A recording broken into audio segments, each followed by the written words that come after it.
Minasan, konnichiwa. Balik lagi di channel Mimin. Apa kabarnya kalian semua? Semoga kabarnya baik-baik saja. Di video kali ini Mimin bakalan bacain alur cerita anime yang berjudul K-Project. Anime ini menceritakan tentang raja. Raja adalah individu yang dianugerahi kekuatan supernatural yang sangat luar biasa dan diberikan kemampuan untuk merekrut orang lain ke dalam klan mereka. Melindungi kehidupan dan kehormatan klan mereka adalah bagian integral dari tugas raja. Setelah video yang menggambarkan pembunuhan keji dari seorang klan merah menyebar secara viral, siswa sederhana bernama Isanaya Shiro dituduh melakukan pembunuhan. Genre untuk kali ini adalah action, superpower, dan supernatural. Seperti apa alur ceritanya, langsung saja ke video intinya. Audio Jungle.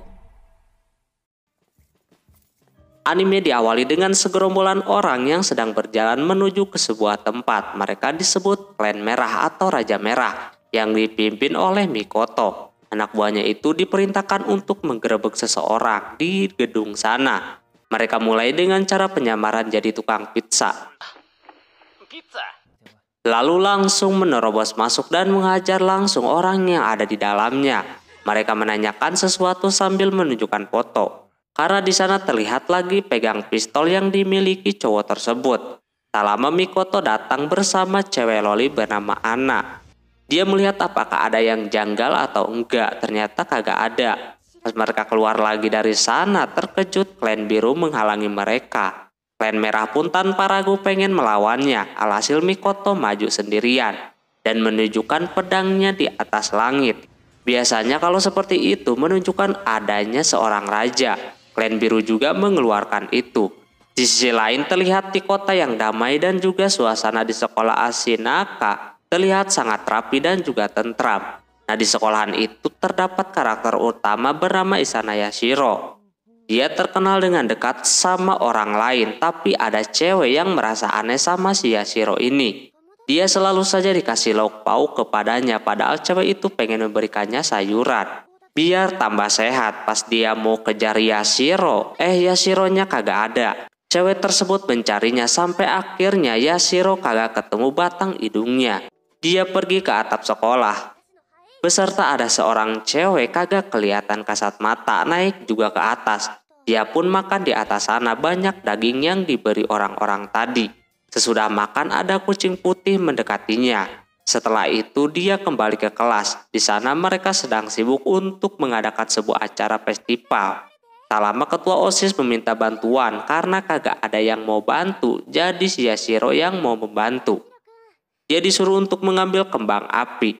Nah, di sana dia kagak punya PDA atau HP agar bisa mengakses keluar masuk. Tapi Yashiro sendiri kagak peduli, dia mengambilnya. Alhasil dia pergi menggunakan catatan yang dikasih sama si cewek itu yang bernama Kukuri. Lalu dia keluar melalui pintu rahasia. Nah, pas di perjalanan tiba-tiba aja ada yang memantau si Yashiro. Dia langsung mengabarinya ke rekan-rekannya yang lain. Tak lain adalah klan merah. Di sisi lain juga ada orang bernama Kuro. Dia juga sedang memantau Yashiro sekalian orang-orang yang sedang mengejarnya. Ketika Yashiro sudah mengambil kembang apinya, tiba-tiba orang yang menggunakan skateboard bernama Yata langsung memukulnya. Untungnya Yashiro menghindar. Dia langsung aja pergi dari tempat tersebut sambil dikejar-kejar. Orang itu bersikeras untuk membunuh Yashiro sampai anak buahnya yang lain pun ikut turun membantu. Tak lama dia terkepung. Izumo juga udah mengeluarkan kekuatannya, tapi tiba-tiba aja Kuro menolongnya dan membanting si Yata. Lalu Kuro membawa si Yashiro pergi ke atas sana. Tapi Izumo menjalankan rencana B-nya. Dia menghack semua media elektronik agar menampilkan gambar yang sama. Yashiro yang diselamatkan bukannya dikasihani, dia malah bakalan dibunuh. Dia Kuro pengikut raja ketujuh yang sudah kagak ada. Dia mendengar kata-kata rajanya, jika ada raja ketujuh berkelakuan seperti iblis harus dia musnahkan. Di sisi lain gambar menampilkan seorang yang lagi merekam di malam hari, seperti tidak terjadi sesuatu. Namun tiba-tiba aja orang tersebut menembak yang sedang memegang kamera yang mukanya itu mirip banget sama si Yashiro. Yashiro yang melihat itu kagak tahu harus gimana. Disebut mirip iya, cuma dia kagak melakukan itu. Yashiro masih diancam seperti itu karena sudah terbukti di video kalau dia pelaku pembunuhan. Tapi Yashiro menyangkalnya karena dia sama sekali tidak melakukan tindak kejahatan. Mau kabur pun dia kagak bisa. Alhasil Yashiro pun pasrah, tidak ada cara lain lagi. Tapi sebelum itu dia mau bikin surat wasiat dulu untuk adik-adiknya. Dia berbohong kalau mempunyai 6 adik. Dia yang mengurus semua adiknya itu. Kalau dia meninggal, kemungkinan adiknya itu bakalan hidup sebatang kara. Lantas Kuro merasa tersayat hatinya. Jadi dia dengerin ocehan si Yashiro, yang ujungnya Yashiro mengerjai si Kuro dengan menggunakan petasan cahaya hingga dia hilang tanpa jejak. Dia pun langsung mencarinya, sedangkan dia masih di tempat masuk ke dalam boneka dan selamat. Sementara itu klan merah melakukan tindakan selanjutnya, yaitu mereka memasang foto si Yashiro. Kalau menemukan orang itu dapat 10 juta yen. Lantas para warga-warga langsung terkejut. Lalu Ana juga sudah menemukan di mana si Yashiro berada.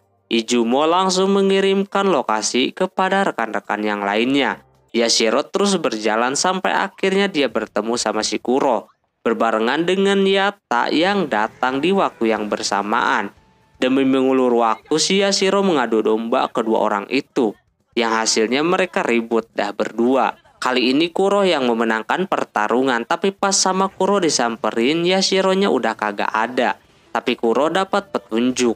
Di sisi lain, jam sekolah udah habis. Mereka yang tidak ada keperluan acara bisa meninggalkan sekolahan. Nah, si Yashiro baru aja sampai di asrama dengan lemas seperti itu. Dia kagak tahu siapa orang-orang tadi dan juga video itu, tapi entah kenapa itu emang macam dia. Lalu tiba-tiba kucing itu berubah menjadi seorang cewek. Lantas si Yashiro kaget, apalagi cewek itu tidak menggunakan pakaian.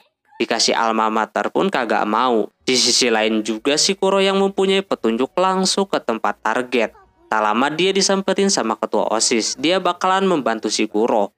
Dia juga ngasih tahu kalau Yashiro tadi lagi keluar dulu. Tapi dia bakalan ngasih tahu asramanya. Keanehan si Yashiro masih berlanjut sama si Neko ini. Tak lama kemudian ketua kelas memanggilnya.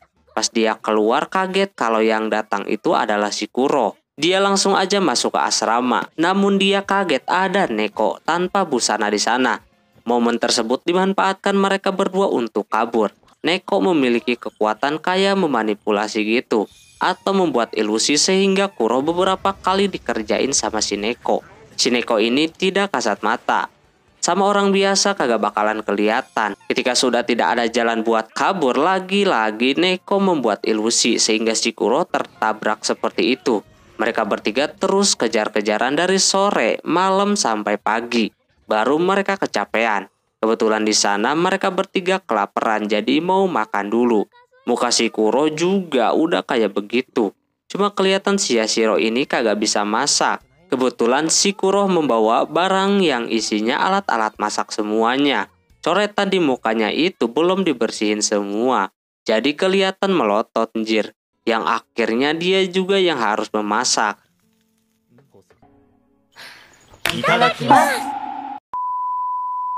Singkat cerita, kejadian sebelumnya klan merah dan klan biru ketika berhadapan. Klan merah, lebih tepatnya sang raja, menyerahkan diri dengan sangat mudah. Ini sedang tidur di dalam penjara, tapi dia lagi enak-enaknya tidur dibangunkan sama Raja Biru. Dia merasa curiga dengan Mikoto yang mau ditangkap. Dia berpikir kalau Mikoto sedang menjalankan sebuah rencana. Cuma dia sendiri tidak berpikiran apa-apa, bahkan dia nyuruh sang raja yang menjaganya. Kalau tidak percaya, setelah mengecek Mikoto, Raja Biru masih penasaran. Jadi dia nanya sama letnannya, yang cewek, apakah ada rencana yang bakalan Mikoto lakukan. Dia juga meminta untuk waspada sama si Mikoto. Di sisi lain, kubu merah Izumo lagi diem di barnya bersama Ana. Tak lama setelah itu, ada Yatta bersama temannya datang sambil ribut gitu. Hal itu membuat mereka oleng dan menabrak barang si Izumo. Jadi jatuh dah karena kesal, dia remas dah kepalanya. Ternyata mereka lagi memperdebatkan si Mikoto. Si gendut mengatakan kalau rajanya itu bakalan mengkhianati kubu merah dan gabung kubu biru. Hal itu membuat si Yatta marah. Lalu si Izumo mencoba memberikan pengertian kenapa raja mereka menyerahkan diri gitu aja. Yaitu salah satunya supaya mereka bisa bertindak semau mereka. Di situ mereka percaya dengan omongan si Izumo, yang nyatanya Izumo berbohong kembali ke si Yashiro. Dia menanyakan siapa yang mengejarnya. Kuro memberitahu kalau yang mengejarnya adalah klan merah, yang mana mereka mau balas dendam karena anggotanya ada yang dibunuh. Jadi itulah alasannya kenapa mereka memburu si Yashiro yang mirip seperti di gambar itu. Begitupun Kuro, abis makan dia bakalan nerusin. Setelah itu tim merah berada di tempat pengiriman senjata. Di sana mereka mendapatkan beberapa petunjuk, namun tiba-tiba aja klan biru bernama Fushimi ini brutal banget, lalu membantai semuanya. Yashiro yang baru beres makan menanyakan kenapa si Kuro ini mau ikut-ikutan membunuh juga. Ternyata dia sebelumnya pengikut raja tak berwarna yang sudah tiada. Dia mempunyai kemampuan melihat masa depan. Jika ada penerusnya pembunuh harus dimusnahkan. Inilah Yashiro, raja tak berwarna itu, katanya. Terus juga Kuro menjelaskan tentang raja-raja di sana, yang mana ada 7 raja terdiri dari beberapa warna. Ini seperti jabatannya di atas Perdana Menteri. Bahkan Perdana Menteri bisa dihasut sama raja-raja, seperti apa yang lagi dilakukan sama klan biru. Terus ada lagi klan merah yang kerjaannya ribut terus. Mereka terus mencari jejak tentang si Yashiro kemanapun berada. Tapi mereka tidak sampai membuat orang-orang itu meninggal. Terlihat Fushimi ini seperti mantan kubu merah. Dia tidak meladeni Shiata dan kawan-kawan. Yashiro yang selesai makan akan siap dieksekusi. Tapi dia menahannya. Dia meminta penjelasan kembali kenapa dia mengincar Yashiro atas dasar apa. Dia cuma melihat di video doang. Kalau benar si Yashiro yang membunuhnya, harusnya dia pergi yang jauh dari tempat tersebut. Dia cuma orang biasa. Terus juga Kuro menanyakan si Neko ini siapa, apakah anak buahnya atau apa. Yashiro sendiri bingung juga, gak tahu kalau si Neko ini siapa. Tapi dia bakalan membuktikan kalau dia cuma dituduh kali ini. Dan dia bakalan memberikan bukti kalau Yashiro kagak bersalah. Lalu Kuro memberikan rekaman kepada si Yashiro. Pas dipencet di sana terdengar kalau Yashiro bakalan diberikan kesempatan sekali lagi. Lantas Yashiro bisa menghirup angin segar. Pas dia menanyakan apa yang dia pegang, Kuro kegirangan kalau itu sebuah rekaman kata-kata mutiara yang diambil dari rajanya dulu.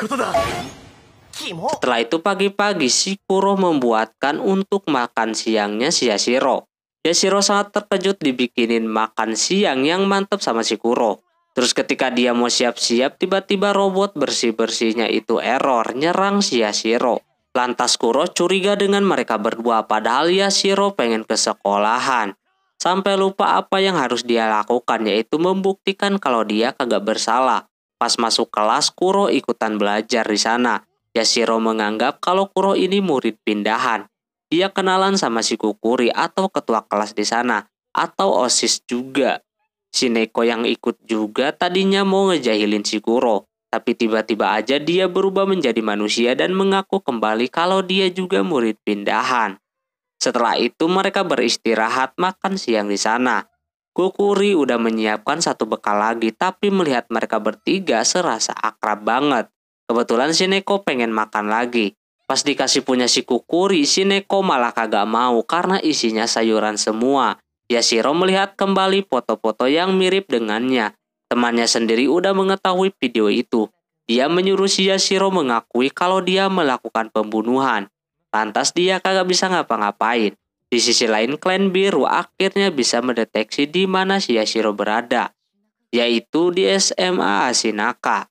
Begitupun klan merah dengan kekuatan biji si Ana. Dia berhasil mendeteksi dengan menggunakan beberapa biji kelereng dan menuju ke tempat yang sama. Yata langsung OTW ke tempat tersebut. Terus Yashiro sedang mengganti baju untuk melakukan latihan sebelum acaranya dimulai.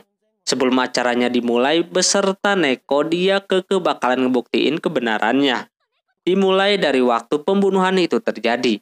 Kebetulan si Kukuri datang, langsung aja dia tanya sewaktu tanggal 7 Desember waktunya 23.45 itu apa yang terjadi. Ternyata yang dia ingat adalah ada temennya bernama Mishina menembak dirinya dari atas gedung, tapi sayangnya si Kukuri tolak.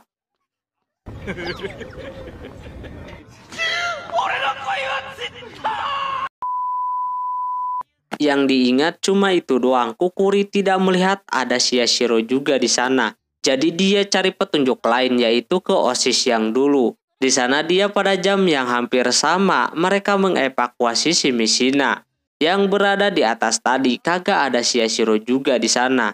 Dia menyarankan untuk ke klub Momoto, pasti ada di sana. Klub Momoto pun pada saat itu terjadi sebuah kebakaran gitu akibat murid-murid juga. Dan di sana kagak ada Yashiro lagi. Lantas si Kuro udah kagak tahan lagi, pengen membunuhnya. Tapi Yashiro kagak mau nyerah. Tak lama datang Kukuri lagi, nyuruh nganterin barang ke kantor. Kuro gerak cepat menolongnya, sedangkan dia mau ke ruangan OSIS. Di situ si Yashiro punya ide. Setelah sampai kantor, Yashiro meminta daftar orang yang keluar gerbang tanpa izin pada tanggal kejadian pembunuhan itu. Pas keluar namanya, di sana kagak ada nama si Yashiro. Lantas dia udah seneng dong, berarti bukan dia pelakunya. Tapi ketika dia mau beli minum buat si Neko, dia lupa harus pakai PDA. Kayak tanda pengenal gitu. Untungnya ada Kukuri, tapi berkat kehadirannya itu dia bongkar kalau si Yashiro ini suka lupa membawa PDA. Bahkan dia kagak punya sama sekali. Jadi kalau keluar gerbang tanpa PDA dan menyelinap itu kagak bakalan ketahuan. Kuro auto siap-siap, bisa jadi dia kagak ada di daftar itu, kabur secara diam-diam. Neko langsung menghalanginya, tapi si Yashiro kagak bakalan membiarkan itu. Dia juga udah siap-siap. Kuro pun mengingat masa lalunya yang membuat dia kagak bisa meneruskan itu. Yashiro bakalan membuktikan sama hal yang lain. Tapi Kukuri mengingat ketika kejadian itu dia berada di ruangan olahraga. Nah di sana kata Kukuri, dia melihat Yashiro di sana pada jam 12:30. Jadi kemungkinan bukan dia karena pelaku udah di tempat yang seharusnya. Dia berhasil menang lagi kali ini. Kagak ada yang dikhawatirkan lagi. Setelah itu Kuro kembali ke kelas. Dia sangat tegas banget membagi-bagi tugas dan memantau yang lainnya bekerja. Sedangkan si Yashiro pulang ke asrama pengen ganti baju. Tapi dia lupa kalau bajunya ada di sekolahan. Pas mau ngambil baju yang lain, di sana terdapat baju berdarah bekas penembakan itu. Dia mulai mengingat seakan-akan dia melakukan semuanya. Tak lama si Neko datang menyuruh si Yashiro ke sana sama si Kukuri. Yashiro udah ngeblank, kagak tahu harus gimana. Dan bertanya-tanya kepada dirinya sendiri apa benar dia pelakunya atau bukan. Di sisi lain yang bernama si Gendut udah sampai di Asinaka. Mereka udah pede banget, cuma mereka lupa kalau masuknya harus pakai PDA. Hah? Dan cerita murid-murid masih sibuk menyiapkan baju untuk acara nanti. Masih banyak yang belum selesai. Di sana baju si Kukuri sedikit robek, jadi sama si Kuro dijahit sedikit. Sementara si Yashiro masih melamun setelah tahu di lemarinya terdapat baju dengan penuh darah. Dia langsung aja disuruh Kukuri untuk melakukan sesuatu. Awashima sudah fix bakalan menuju Yashiro berada. Dia meminta Fushimi untuk ikut juga. Terus akhirnya mereka berdua bisa masuk menggunakan PDA murid yang ada di sana. Sedangkan si Yashiro-nya sendiri malah keluar bersama Kuro dan Neko.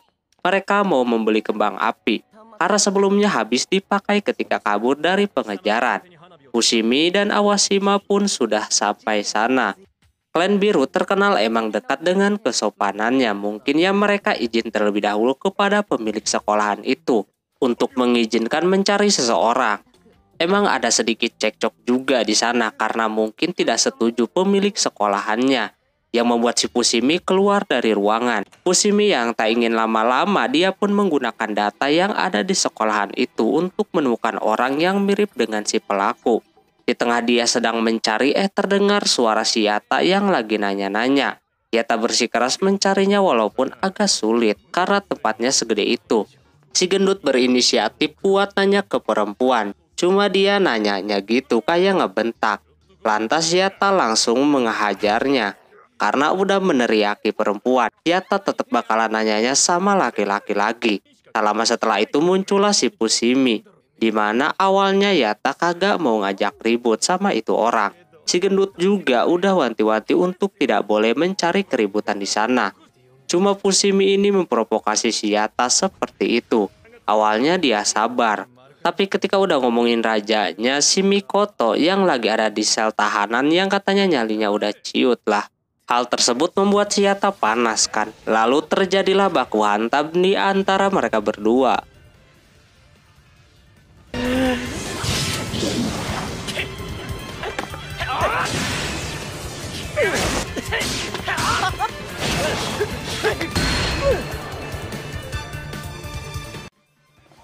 Perlu diketahui kembali dulunya Fushimi ini mantan kubu merah, otak dia masih belum sejernih kubu biru. Di dalam otaknya masih pengen ribut dan ribut, tapi anehnya kekuatan dia malah lebih bertambah anjir. Punya kekuatan dua warna. Sampai si Yatta dibuat tidak berdaya, bahkan si gendut pun tidak bisa ikut campur. Ketika Yatta udah ke titik di mana dia marah, dia mengeluarkan kekuatannya yang sangat besar. Tapi sayang di tengah itu Awashima yang gemoy itu memotong perkelahian di antara mereka berdua. Ada Awashima, suasananya tiba-tiba jadi adem dan menyuruh melanjutkannya nanti saja. Awashima kali ini melepaskan kedua orang itu. Sebelum pergi dia memberitahu keadaan Mikoto saat ini, yang jauh berbeda dengan omongan si Fushimi tadi. Setelahnya barulah itu orang berdua pergi. Secara terpaksa Awashima melakukan itu. Biang keroknya adalah si Fushimi ini. Ya tadi obatin terlebih dahulu tangannya, cuma sebelum pergi dari tempat itu dia pengen nanya ke satu orang lagi. Di sisi lain Awashima mengetahui kalau si Fushimi tadi mengakses data sekolah. Dia menanyakan anak itu yang ternyata ketika dia cocok-cocokin kagak ada yang cocok. Kemungkinan tidak ada di sana. Begitupun Yatta, dia memberanikan diri nanya sama Kukuri padahal. Tapi anehnya Kukuri tidak mengenal sama sekali. Setelah itu Mikoto bermimpi ketika dia baru kehilangan anak buahnya bernama Totsuka. Sebenarnya kekuatannya itu dipakai untuk melindungi bukan menghancurkan. Tapi setelah kematiannya mana bisa dia tahan. Lalu dia terbangun. Di sisi lain Yashiro makan dulu karena si Neko kelaparan. Di sana adalah tempat anak-anak suka kumpul untuk makan. Yashiro masih aja melamun seperti itu. Ketika lihat di sekelilingnya terdapat banyak foto murid-murid di sana, tapi kagak ada foto dia, padahal dia sering ke tempat itu. Di sisi lain juga di bar Homura milik Izumo kedatangan pelanggan. Tanpa diduga itu adalah Awashima anjir. Minum di situ ngeri-ngeri sedap. Kalau ketahuan sama yang lain. Dia mesen minum dan juga dia menanyakan rencana klan merah sampai menyerahkan si Mikoto dengan sangat mudah seperti itu. Yang pastinya Izumo kagak bisa ngasih tahu detailnya. Cara mereka berdua bisa dibilang saingan.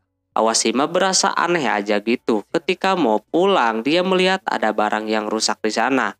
Izumo menjelaskan itu kejadian beberapa tahun yang lalu sebelum si Mikoto menjadi raja. Ketika dia di barnya si Izumo, dia dapat kabar kalau anak buahnya Totsuka dihajar sama berandalan. Lantas dia langsung ke sana. Totsuka nampak babak belur parah seperti itu, sampai patah-patah. Mikoto marah melihatnya dan pengen balas dendam. Cuma Totsuka mencoba mendinginkan kepala si Mikoto dengan mengajaknya bercanda. Tapi malah dia yang kena tonjok. Totsuka yakin kalau nanti Mikoto bakalan jadi raja dan hal tersebut terjadi. Yashiro kembali ke misi dia yaitu beli kembang api. Setelah sampai dia tidak bisa membaca catatan yang diberi sama si Kukuri. Jadi bingung harus bagaimana. Si Kuro bakalan menelpon si Kukuri, tapi ada yang aneh di sana, yang mana tiba-tiba Neko tidak memperbolehkan si Kuro menelpon dan malah mengajak pulang. Karena kekeh si Neko pun pergi dan mereka tetap telepon. Nah pas nelpon si Kukuri tiba-tiba aja tidak mengenal si Yashiro sama sekali. Lantas ini aneh banget. Ditambah juga si Neko tadi kagak jelas. Terus sebelum pergi dia meminta untuk menelpon orang rumah. Pas ditelepon ternyata nomor tersebut belum terdaftar. Kembali ke cerita Mikoto. Setelah dia jadi raja, dia sering adu jotos melawan berandalan-berandalan. Totsuka seseorang yang santai yang kagak bisa ribut. Cuma bisa memberitahu kalau kekuatannya itu digunakan buat melindungi bukan untuk menghancurkan. Terus ke beberapa bulan selanjutnya, anggotanya udah mulai banyak. Kini Totsuka banyak yang nemenin, terutama Yatta yang lagi ngajarin skateboard.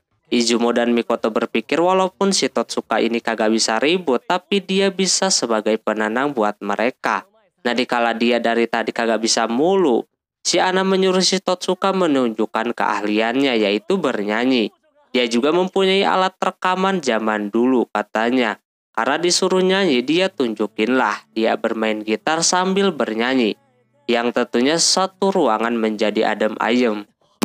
Tapi setelah kejadian itu dia meninggal karena tertembak sama raja tak berwarna. Yang diduga itu Yashiro. Dari situlah dendam para klan merah itu sangat mendalam, kehilangan Totsuka apalagi Mikoto. Di sisi lain Yashiro dan Kuro mau ke tempat rumah Yashiro. Dia bingung juga tadi menelpon rumahnya tidak tersambung. Ada beberapa kemungkinan hal itu terjadi, bisa ganti nomor, atau rumahnya pindah, atau bisa jadi berbohong. Tidak mempunyai rumah. Sampai di tempat nampak kagak ada rumah di sana, yang ada malah lapangan bola. Tapi dia ingat persis kalau rumahnya berada di daerah situ. Dia udah kagak ngerti lagi dan dia juga jadi kagak percaya sama dirinya sendiri. Akhirnya dia pun menyerah, kemungkinan di sana Yashiro itu emang kagak ada. Kuro udah bersiap bakalan menghabisinya. Cuma tiba-tiba dia mengeluarkan rekaman tuannya lagi. Dia belum bisa menghabisi kalau orangnya belum percaya siapa dirinya. Dia bakalan tahan, lagian dia juga belum percaya siapa Yashiro ini. Yashiro bisa bernapas lega kembali kali ini. Tak lama kemudian tiba-tiba lampu yang ada di sana semuanya menyala. Lantas kedua orang itu langsung panik, yang ternyata klan biru telah mengepung kedua orang itu. Awashima sudah menyuruh Kuro dan Yashiro untuk menyerahkan diri. Cuma mereka menolak akan hal itu. Malah milih untuk duel si Kuro yang bakalan menghadapinya. Awashima juga udah bersiap bersama bawahannya. Neko yang ada di sana langsung mengubah tempatnya jadi di jalanan gitu. Mereka kebingungan apa yang sebenarnya terjadi. Hal itu dimanfaatkan Kuro untuk menghabisi beberapa anggota. Tapi sayang Awashima ini masih bisa melawan si Kuro. Tapi ya kelihatan walaupun Kuro kagak pakai pedang pun Awashima bukan tandingannya. Rajanya bakalan siap-siap untuk membantu. Tak lama setelah itu rajanya datang beserta pedang yang muncul di atas langit. Pertanda bahwa ada raja, dia Reishi. Dia udah tahu kalau itu kekuatan memanipulasi atau mengubah persepsi orang. Yang terkena serangan Shineko ini termasuk kekuatan yang sangat berbahaya. Tapi Reishi bisa mengubah kembali tempat itu seperti semula. Yashiro yang mau kabur pun jadi kagak jadi dan malah kekuatannya itu menghilang. Ini udah bahaya. Kuro kagak bakalan membiarkan si Yashiro tertangkap.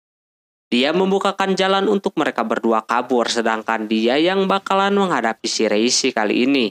Reishi berpikir kalau si Kuro udah jadi bawahannya si Yashiro, lalu terjadi duel juga di sana. Tapi si Kuro kagak membuka pedangnya, karena fungsinya bukan untuk hal-hal yang begitu.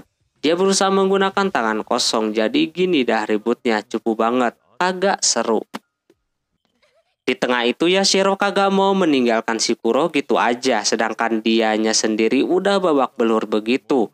Apalagi dia terus ditanya soal Yashiro yang katanya dia raja paling lemah. Apalagi semisal kalau si Kuro ini dipermainkan sama si Yashiro. Cuma di situ Kuro kagak peduli sama sekali dengan omongannya si Reishi. Sampai hampir aja dia dihabisi di tempat. Tak lama lampunya pada mati semua dan Yashiro juga ada di sana. Dia tiba-tiba aja mengeluarkan sebuah pedang, bukti kalau dia seorang raja. Dan ada sedikit adu kekuatan. Kuro mendengar sesuatu dari si Yashiro. Dia sedikit menyenggolnya, lalu mereka berdua pergi. Ternyata lagi-lagi klan biru terkecoh dengan trik Shineko. Awashima langsung mengantisipasi ketiga orang itu. Klan biru emang lebih ke hukum jatuhnya, udah macam polisi. Setelah bisa keluar dari tempat tersebut, barulah si Yashiro pengen tahu dengan omongan si Reishi tadi tentang Neko. Yang bisa memanipulasi atau merubah persepsi orang. Kuro sedikit memberitahu kalau si Neko bisa memberikan ingatan palsu kepada seseorang. Lantas semuanya jadi bisa menemui titik terang. Yang pertama Yashiro pengen tahu jikalau si Neko melepaskan kutukan amnesianya. Karena orang yang pertama ketemu Neko adalah dia. Tapi Neko kagak mau karena takut nanti dia bakalan dihabisi. Kuro juga menyuruh untuk berpikir dulu sebelum bertindak. Di sisi lain juga si Yashiro udah kagak kuat dikejar-kejar terus. Alhasil si Neko memutar balik kejadian sewaktu mereka bertemu. Ternyata Yashiro emang bukan dari sekolahan Ashinaka. Dia turun dari atas langit jatuh di ruangan olahraga. Dan di sana dia bertemu dengan Neko. Awalnya emang sedikit takut, tapi Neko melihat si Yashiro ini penyayang, jadi dia deketin. Berbarengan dengan Kukuri yang kaget ada Yashiro di sana. Awalnya mereka berdua kagak kenal. Yashiro sendiri kagak tahu nama dia siapa. Disinilah Neko menggunakan kekuatannya supaya si Kukuri ini mengenal si Yashiro.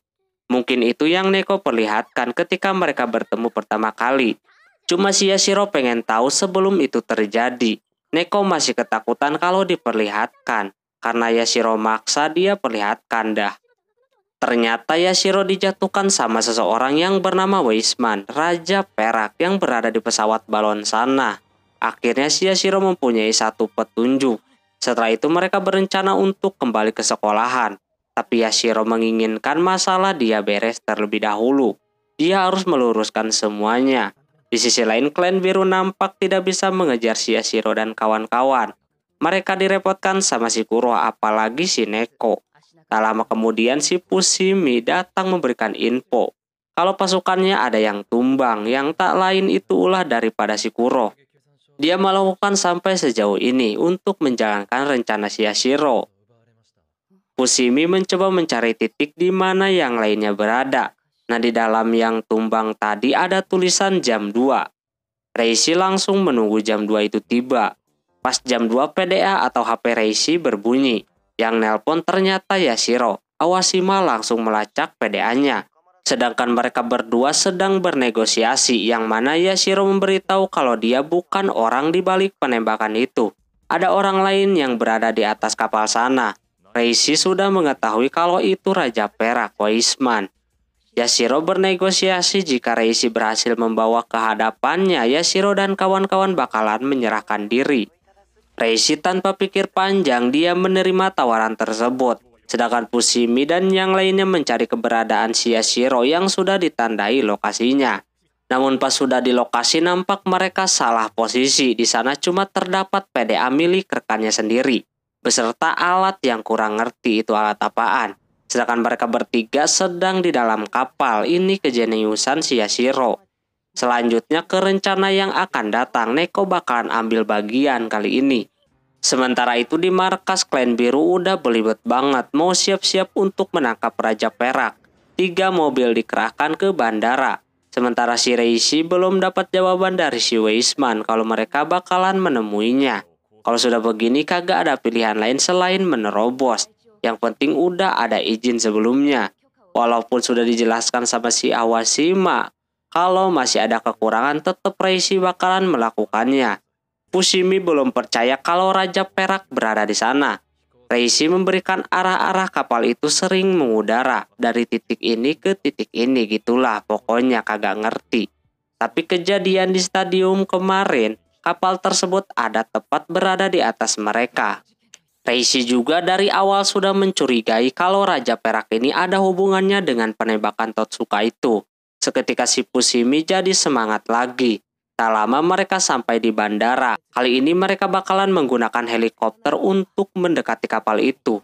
Ini udah masuk rencana. Raja Perak tidak menjawab keinginan si Reishi. Jadi terpaksa Reishi bakalan menerobos. Ini tinggal ke rencana selanjutnya. Entah bagaimana mereka bisa mendapatkan satu helikopter dan masuk ke dalam barisan. Setelah semuanya bergerak, mereka mulai mendekati kapal tersebut. Dan inilah penampilan Weisman sang Raja Perak yang lagi dansa. Dia sudah menantang para helikopter di sana. Di sisi lain, Yashiro pengen tahu tentang Raja Perak. Kuro belum pernah bertemu, tapi dia tahu dari mantan rajanya. Raja Perak itu adalah raja pertama walaupun sebenarnya ada Raja Emas. Jadi Raja Perak menjadi penguasa udara sementara Emas jadi penguasa daratan. Dikala lagi cerita, Fushimi memarahi helikopter yang mereka naikin. Dikira itu masih rekannya sendiri dan si Neko yang bosen mencet-pencet yang aneh-aneh. Kuro takut nanti kalau bisa mendarat Raja Emas ikut campur. Dan tiba-tiba aja si Neko kegirangan lalu membelokkan helikopternya ke arah kapal tersebut. Padahal belum ada aba-aba. Sebelum kena kapal itu secara mengejutkan si Weisman menghancurkan kapalnya bersama dirinya sendiri. Singkat cerita, pada tahun 1945 Weisman adalah seorang ilmuwan. Dia melakukan uji coba menggunakan tikus, yang mana ada tikus biasa aja dan tikus yang berbeda yang dibawa sama si Weisman. Dia mau memperlihatkan cara kerja orang-orang raja itu bisa mendapatkan kekuatannya. Namun di tengah itu ada yang merah menghancurkannya. Berbarengan dengan kakaknya datang ke sana memarahi si Weisman karena udah melakukan uji coba, apalagi dia menggunakan uang yang bukan miliknya sendiri. Setelah itu bulan Aprilnya terjadi perang. Kota yang ditempati si Weisman dihancurkan begitu saja, yang menewaskan banyak korban, terutama kakaknya sendiri.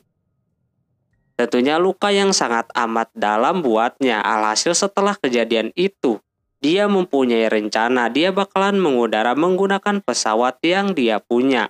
Di posisi saat itu dia udah jadi Raja Perak. Di sisi lain helikopter yang dinaiki Yashiro hancur dan juga kapal milik si Weisman. Cuma Weismannya keburu diambil sama orang-orang yang menggunakan topeng. Terus helikopter si Yashiro mereka tidak menemukan apa-apa. Malah anggota lain menemukan rekannya yang pingsan di hangar. Di sisi lain Mishina lagi membuat sesuatu. Apa itu namanya? Tiba-tiba aja si Kukuri datang meminta bantuan kepada orang yang lagi kagak sibuk. Karena pada sibuk semua jadi si Mishina yang membantu. Dia juga kagak sendiri, dibantu sama yang lain juga. Nah Kukuri berniat mau menyimpan baju di asrama yang kosong. Dia pengen dalamnya dikosongkan semuanya dulu. Dan asrama itu adalah milik asrama si Yashiro. Mereka merasakan kalau tempat itu masih baru-baru ini dihuni. Pengaruh Neko kemungkinan udah hilang, jadi kagak inget sama si Yashiro semuanya. Sementara si Weisman pun dibawa ke markas Raja Emas. Di sana dia udah dipetiin seperti itu. Tak lama kemudian Reishi pun masuk untuk melihatnya. Tapi Raja Emas langsung menghalangi dengan cara menyerangnya. Tapi Reishi tidak berniat untuk berduel, jadinya si Raja mengizinkan untuk tetap di sana. Reishi disuruh berbicara apa yang ingin dia sampaikan. Intinya dari kejadian ini itu semua salah si Weisman juga yang udah memancing keributan terlebih dahulu. Katanya gitu. Dan dia juga pengen melihat si Weisman dengan jarak dekat. Dia percaya kalau Weisman itu abadi. Selepas dia keluar, Reishi merasakan kalau si Weisman ini belum meninggal. Tapi dia dipastikan bakalan bisa dihabisi. Di sisi yang lain Raja Merah yang sedang tertidur. Tiba-tiba ada sebuah telepon tergeletak. Lalu muncul arwah-arwah menggunakan topeng. Dia mengakui kalau dialah pelaku atas pembunuhan Totsuka. Dan dia nelponnya di asrama milik Yashiro. Seketika angin tersebut masuk ke dalam genjutsu. Lalu ditakut-takutilah sama kekuatannya yang sangat amat mengerikan. Lalu kecebong angin itu kabur. Nah ketika dilihat lebih jauh emang menuju ke asramanya si Yashiro. Dan sekalian langsung meledak itu asrama. Lagi-lagi yang nelpon pakai topeng. Mikoto udah tahu siapa yang dia akan incar. Barulah dia mau keluar berbarengan dengan anak yang mempunyai firasat. Mikoto mendobrak semua pintu. Mau berlapis-lapis pun dia hantam saking OP-nya.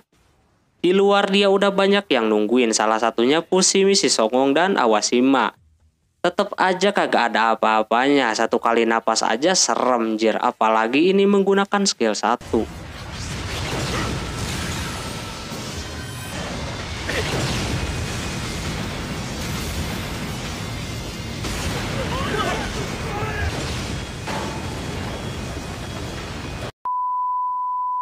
Langsung auto ciut nyali si Fushimi, kagak bisa melawan lagi. Para bawahannya pun udah nungguin di sana.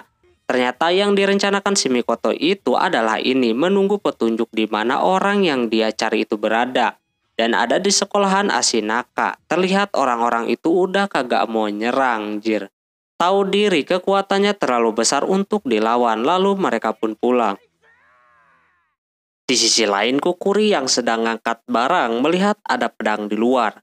Raja Merah beserta bawahannya bakalan langsung menggerebek sekolahan tersebut.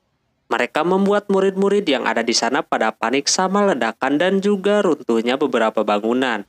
Izumo mencoba menenangkan murid-murid untuk tenang karena mereka cuma mau nyari satu orang aja. Semua bawahan langsung dikerahkan untuk mengecek semua murid dan juga dikasih fotonya biar bisa nyerahin diri. Kemungkinan karena mantra Shinenkoja udah hilang, jadi orang-orang tidak mengenali Yashiro lagi. Ketika mereka lagi beroperasi, Yatta yang memantau melihat kalau ada Raja Biru juga ada di sana. Cuma mereka masih di luar batas pulau itu. Izumo memerintah yang dekat gerbang untuk menjaganya. Sedangkan kubu biru masih menunggu aba-aba. Terus juga si Awashima meminta maaf karena telah melepaskan si Mikoto yang begitu kuat.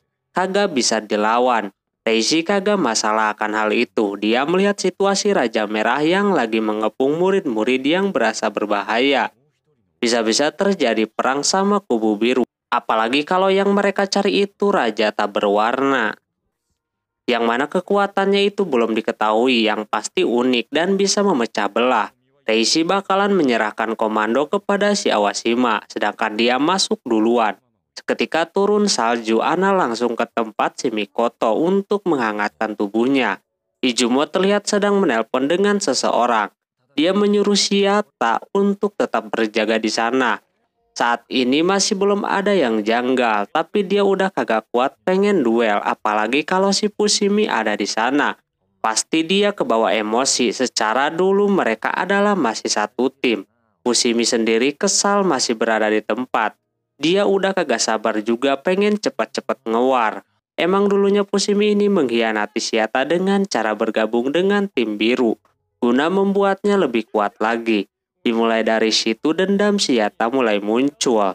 Terus si Izumo pun ke tempat si Mikoto. Dia ngobrol-ngobrol sedikit tentang si Totsuka.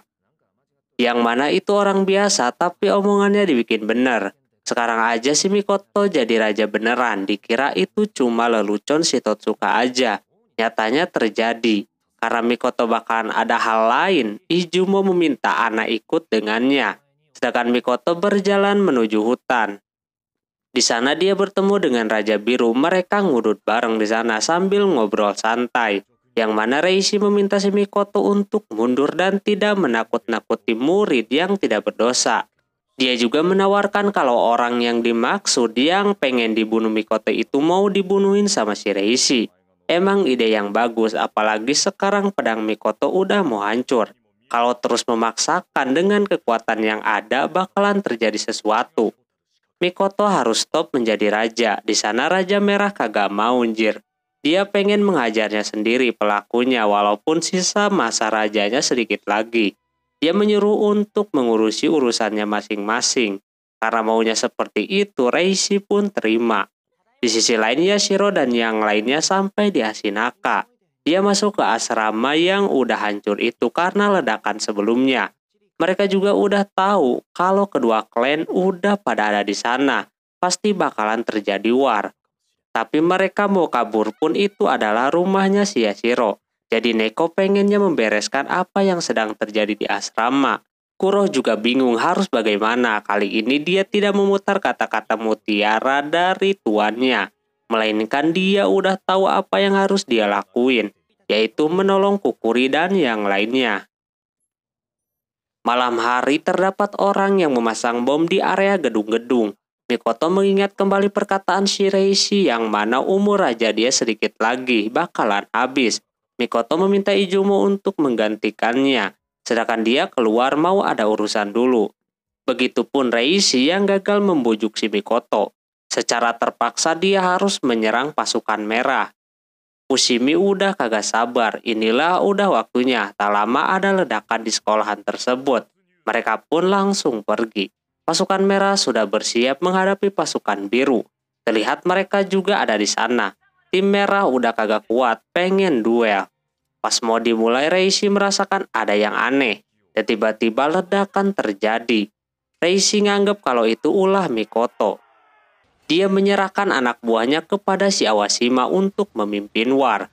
Sedangkan dia ke sumber ledakan tersebut. Di sana ada pasukan merah yang mau tertimpa, dia tolongin. Tapi orang itu malah menusuknya. Ledakan terus terjadi di mana-mana padahal klan merah tidak melakukan hal itu. Terus Ana merasakan ada yang janggal. Ketika dia lihat di atas gedung ada yang menembakinya. Itu orang dari klan biru. Situasinya semakin sulit, tapi Ana udah mengerti dengan situasinya. Sayangnya dia harus pingsan. Di sisi lain murid-murid pada ketakutan. Kukuri yang berada di sana melihat ada klan biru mendekatinya. Tapi untung aja ada Kuroh membantunya. Mereka akhirnya bisa bertemu Kukuri dan menyelamatkannya ya, walaupun emang ingatan dia udah hilang dan kagak mengenali Shiyashiro. Ketika mau pergi Mikoto ada di sana. Akhirnya dia ketemu juga sama Shiyashiro. Mikoto udah kagak tahan lagi untuk membunuhnya. Tapi hal itu dihalangi sama si Kuroh. Tapi ya gitu lemes njir. Udah diubah tempat pun malah si Mikoto tambah murka. Lalu menyuruh Shiyashiro bersembunyi. Mikoto makin panas. Terjadi duel lah di antara mereka berdua. Karena mungkin Mikoto udah marah, dia keluarin semuanya.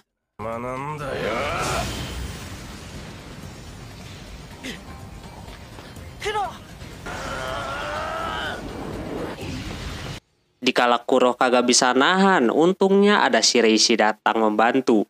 Kuroh langsung membawa ketiga orang itu pergi dari situ, sedangkan Mikoto ditahan sama Shiraishi. Yang sedang melakukan war sudah tidak ada lagi alasan buat mereka berhenti, terutama Yatta yang terus menyerang si Gemoy. Untung Fushimi menghalanginya. Inilah duel mereka yang sesungguhnya. Akhirnya Yashiro bisa bersembunyi. Neko meminta Yashiro untuk pergi dari tempat itu, karena Kukuri juga udah diselamatkan. Tapi dia masih belum bisa memutuskan hal itu. Di sana Kukuri melihat luka di tubuh Yashiro. Pas mau disembuhin, seketika mimik mukanya berubah, lalu menusuknya. Lantas ini aneh, Kuroh langsung menahannya. Ternyata ada yang mengendalikan si Kukuri, yaitu kecebong angin topeng. Dia yang udah merasuki anggota-anggota klan sebelumnya. Kecebong itu juga mau merasuki Shiyashiro ini yang sebelumnya pernah dirasuki. Kali ini dia bisa menahannya, lalu si Kukuri pun pergi bersama kecebong tadi. Lalu di dalam pikiran Shiyashiro mengingat kejadian ketika tahun 1945, yang mana itu ingatan si Weisman semuanya. Tak lama setelah itu Shiyashiro terbangun kembali, lalu mengeluarkan cahaya. Raja Biru dan Merah yang lagi sengit ribut melihat cahaya tersebut. Semua tertuju kepada cahaya itu yang makin lama membentuk sebuah pedang. Bukti kalau ada raja. Yang ternyata di dalam tubuh Shiyashiro terdapat jiwa Raja Perak atau Weisman. Benar yang dikatakan Reishi, dia abadi. Sehingga dia bisa masuk ke dalam tubuh Shiyashiro. Jadi raja tak berwarna bukanlah Shiyashiro sendiri. Udah macam punya dua kepribadian ini orang, tapi pertempuran masih terjadi di sana. Terus diceritakan kejadian yang mana ketika kecebong angin itu masuk ke dalam tubuh si Weisman. Ketika di atas pesawat, makanya waktu itu Weisman menjatuhkan Shiyashiro ke bawah.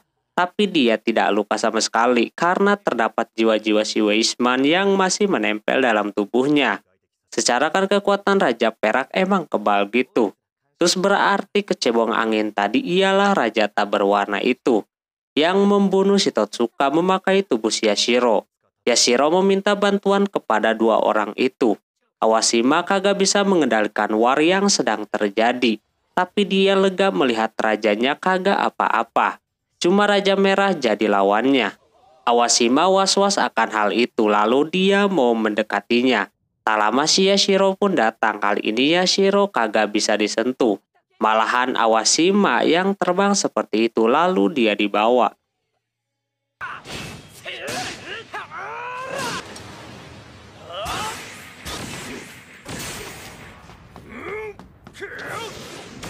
Di tengah keributan si Kuroh datang. Dia sebenarnya kagak mau ngajak ribut. Dia cuma mau memberitahu untuk berhenti ngewar. Walaupun udah bawa-bawa Raja Perak, orang-orang itu tetap mau nurut sama rajanya masing-masing. Dia pun menjelaskannya secara panjang lebar di sana tujuan kedua klan itu untuk apaan. Karena banyak ceramah Fushimi dan Yatta kagak mau berhenti. Jadi dijabanin dah. Di sisi lain Ana terbangun, dia menyadari kalau ada yang datang dan benar saja. Yashiro ke sana. Ana meminta Izumo untuk tidak menyerangnya. Tak lama ada telepon masuk ke si Izumo. Pas diangkat itu Raja Emas yang mau mengobrol sama si Yashiro. Di sisi lain duel mereka makin panas.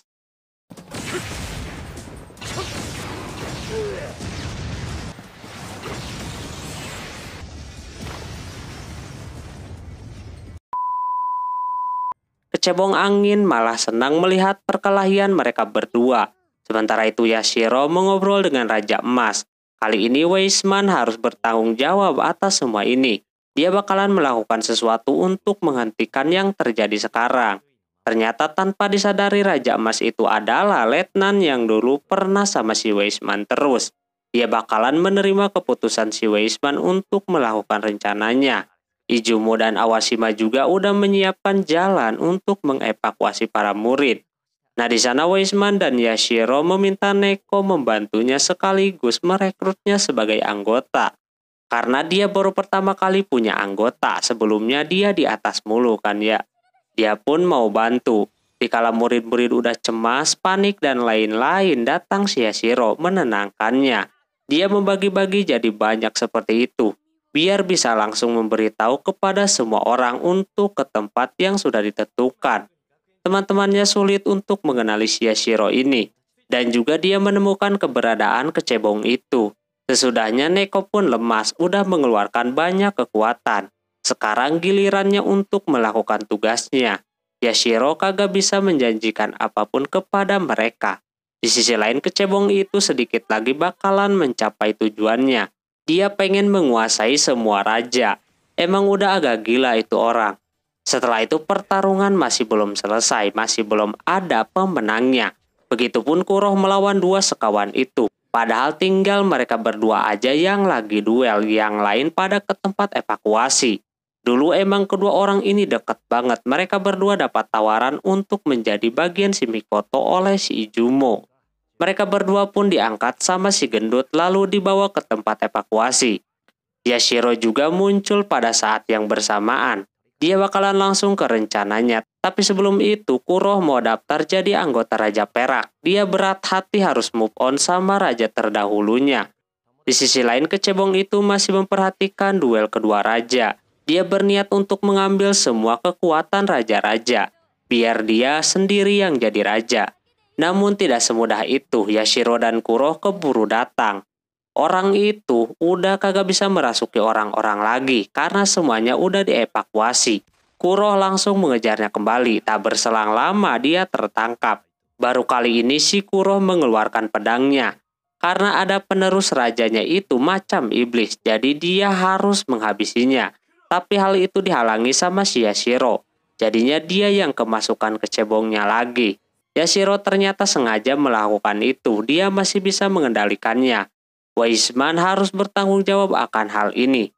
Apalagi kepada raja yang tidak berwarna ini. Dia pun memasukkannya ke dalam tubuhnya. Sesudah itu tinggal mengurus kedua raja yang sedang ribut. Kuroh melarang untuk ke sana. Perlu diingat dia raja abadi. Dia sebagai raja pertama harus melakukannya. Kuroh diperintahkan untuk pergi dari sana. Kecebong itu masih bisa mengendalikan tubuh si Yashiro. Lalu Yashiro pergi. Dia dulu menjalankan eksperimen kerjaan ini untuk kebaikan. Tapi malah dilihat dari sekarang malah banyak raja yang berjalan secara sendiri-sendiri. Yang dievakuasi sudah lengkap semua. Mungkin Kukuri yang belum ada. Di sana Yatta juga sudah kembali dan dimarahi karena kagak tenang. Kini tinggal menunggu apa kelanjutan dari si Yashiro. Ketika kedua orang itu sedang duel, Yashiro muncul di tengah-tengah mereka, lalu mengeluarkan si raja tak berwarna itu. Sehingga Mikoto pun merubah arahnya ke arah si Yashiro.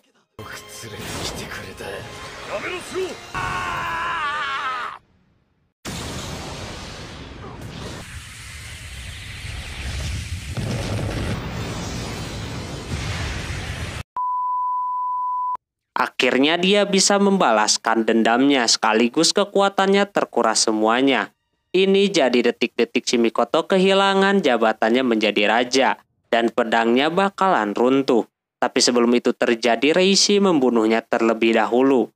Jadi agar rada aman, nampak Mikoto ngomong dulu sama si Reishi. Para anggota yang lain langsung merasa kehilangan tentunya, beda dengan si Reishi pulang dengan selamat. Tugas dia selesai. Kuroh dan Neko mencari mayat si Yashiro yang kagak tersisa sedikit pun. Di sana hanya ada payungnya doang, tapi Neko percaya kalau Weisman adalah raja abadi. Suatu hari nanti dia bakalan kembali lagi.